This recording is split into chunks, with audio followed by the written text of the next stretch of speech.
oo tala bixin u baahan sidoo kale qaybta waarka carruurta ama quudinta feedingiga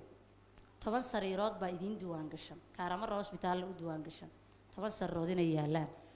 adeega uu bixinayo waxaad ku beys garaysaan mar walba miisaaniyada dhakhtarka u qabanaysaan 10 ka sariirood ee carruurta ee yaal halka Kaaramar Hospital weeyaan carruur malnutrition oo 10 ka badan baa la keenaa hada daraado u dambeysay 50 carruur taale shiban biyood baa ka dilaacay dhakhtarkii isaga dhakhtarka laftigiisii buu ka dilaacay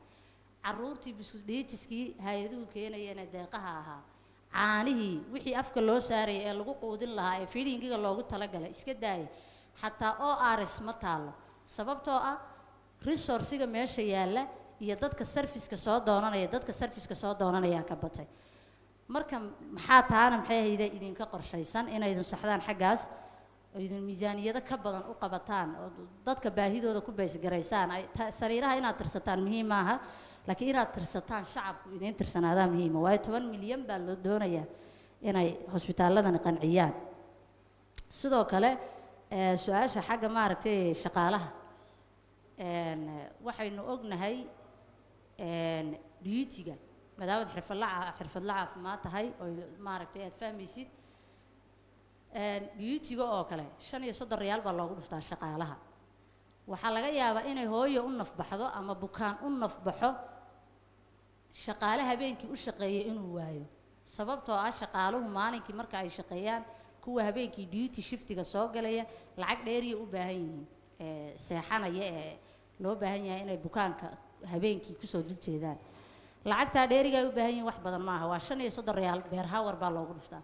35 riyaal iskeelka ugu badan 40 riyaal baa loogu dhuftaa qofka shaqaalaha ee neerska haddana waxa laga yaabaa waarka dhan inay laba xubnood ku jiraan waliba laga yaabaa maaha si aad taana u aaminto wasiir hal tusaalaan ku soo qaadanaya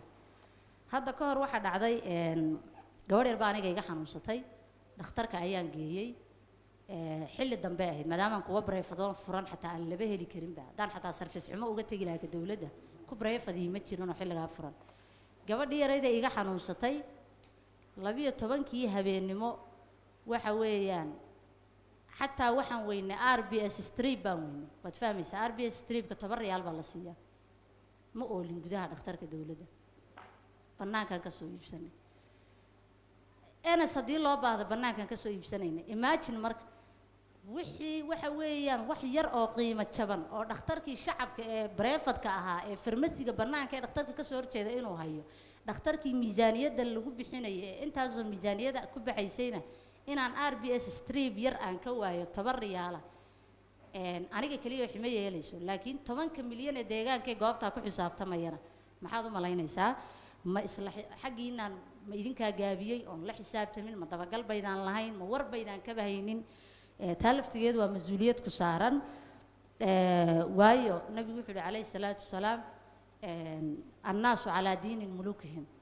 nacam dadku diinta boqoradooda ama habdhaqanka boqoradooda ayay leeyihiin adigu hadii haddaad mas'uuliyadaada gabto oodan daba gelin xarumaha caafimaadka waxa ka jira habdhaqankoodu iyagana waxa weeyaan fartay doonaan bay qorayaan wixii shacabkana sidii la doonaa laga yeelayaa taasna waxa weeyaan waa dhibaato inteeda leeg marka lacagta duty-ga ku wada wasiir shaqaalaha maalin dhaweyd waxa dhacday sidaas oo kale hooyo anemic noqotay way foolanaysa way kala dahan kari weyday bilaa dhiig bay kala dahan kari weyday dhiig bay u baahatay shaqaalihii dhakhtarka ku qoraa 2 qof kaliya jooga waarka dhan sababtuna wax kale ma ahayn shaqaaluhu mas'uuliyadoodii gabay ma ahayn waarka dhan duty-ga labadaas ku qoraa hospitaalku wuxuu labadaa wax ka badan waarka lacag ma ahayn miisaaniyadu ma ahayn duty-gii ilaan lacag dheer iyuu rabaa beer hour 35 riyaal beer hour 35 riyaal bay hooyadii ilmihii waxa weeyaan anemic markay noqotay way kala dahan kari weyday ilmihii yaraa fooshii buu ku sirray halkiibuna ku dhintay dhiigga in la doono ayaa waxay u baahatay qof health professional ana u doonayaan dhiigga anigoo qofkii shacabka ahaa ee meesha joogay ahaa ana u doonayay balaar bankiga waxay igu yiraahdeen waxaan u baahanahay xirfadle caafimaad inuu ku soo raaco hadii kale adiga dhiig kaliya kuma dhiibayno xaruntii caafimaadka labadii xubnood ee jooga waxay yiraahdeen midna tatimaad tan foolanaysaan ka dhalinaya haday dhasho midna waxay tiri waiting baan ahay oo in case haday haweeney foolanaysa timaada inaan qaabilaan rabaa marka tan bilaa dhiiga amarka yaa dhiigu doonaya qof saddexaad ma joogo sababtuna waxa weeyaan 35 riyaal ayay hooyadaas ilmaheedu qadarta ka soko dayac ugu dhintay imise haweenaa dhiig la'aan marka isugu go'ayo oo wax shaqaala oo wax u qabtala dhibaataduna ay tahay lacagtii dhiyuutiga ee idinku miisaaniyad ahaan hospitaalada aad u qaban lahaydeen inaydin xagrateen oo checkpoint aanu arkay xafiiska caafimaadku wax ka badan baa la heli karayay marka taasna iyaduna waa dhaliil jirto oo baahan inaad iska saxdaan ugu dambeyn marka maadaama aan badiyay waxa aan maxay ahaydey ku soo koobaya dhakhtarka referalka kaaramarro uu idinku hoos taga dhaliilaha aan arkayso dhanna waa wax maaragtay wax miisaaniyad ku xidhan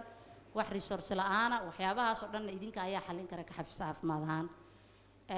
dhakhtarka referalka marka isagana waxa jira hadda wajahadiisa haddaad aragto waxaad moodaa hotel international oo 5 star in la dhisayo quruxdiisa sida loo qurxinayo qalabaynta lagu sameeyay banaanka decorationka wadooyinka xataa laamidii hore waa la dumiyay tu cusub oo sidii like SS oo kala ah oo faashinaal la dhisayaa ganjeelka nidaam cusub baa loo decor gareeyay dhirayn baa lagu sameeyay sida loo qurxiyay ma malaynaysid waxa weeyaan waxayna ognahay oraahba waxay ahayd annaas qabla daar nacam in dadka la dhiso marka hore intaan hanti maaragtay guri la dhisin dhakhtarka gudihiisii lagu dhimanayo emergency-ga dhan ee referalka waxa yaala pediatric emergency-ga 2 sirrood baa yaala wasiir waan ogahay oo waxa waxa laga maamulaa heer federaal laakiin adiga ka wasiir caafimaad ahaan shacabkii deegaanka 10 milyan mas'uuliyad baa ka saaran maxaad hadda ka hor mar uun ama maxay ahaydee dabagal ugu sameeyay ama u booqan weyda ama mas'uuliyiinta stakeholderska maaragtay ay hawsha ka aad ugala xaajoon weyday 2 sariirood inay yaalaan caddaynteeda waxa weeyaan waad soo arki kartaa 2 sariirood kaliya yaala waarka dhan ee emergency-ga carruurta aniga igana igu dhacday ilmihii yaraa ee iga xanuunsatay ee geeyay sariir la dhigay inta la waayay ayuu aabaheed kursiga ku hayay ilaa intay faleenbada ku dhamaysanaysa ilmihii yaraa 40% ood garanayso glucose ilaa intay inay soconayso ayaa dhabta kursi inta loo dhigay buu kursiga tiyareed ku hayay faleenbadiina kursiga dhabtiisay ku dul qaadatay anigana kolba wixii loo baahan banaanka ka doonayay leen meesha waxa ma dhax yaalaan farmasigeeda waxa ma dhax yaalaan waxa weeyaan wax walba banaanka loo doonayay marka wasiir maxay ku dhacday ma cid gaar ah lagu naas nuujinaya meesha qurxinteeda oo qandaraaslayaal baa looga dan leeyahay ma maxay ahaydee waxa looga dan leeyahay farmasiyada banaanka la naas nuujinaya ma nimanka administrationka dhakhtarka abaaba talow farmasiyada iskale kolley tuunku waa dambi laakiin shacabka waxaasa ka dhex guuxaya annagana shacabkii aan hadli karin baan maanta halkan u nimidna dartood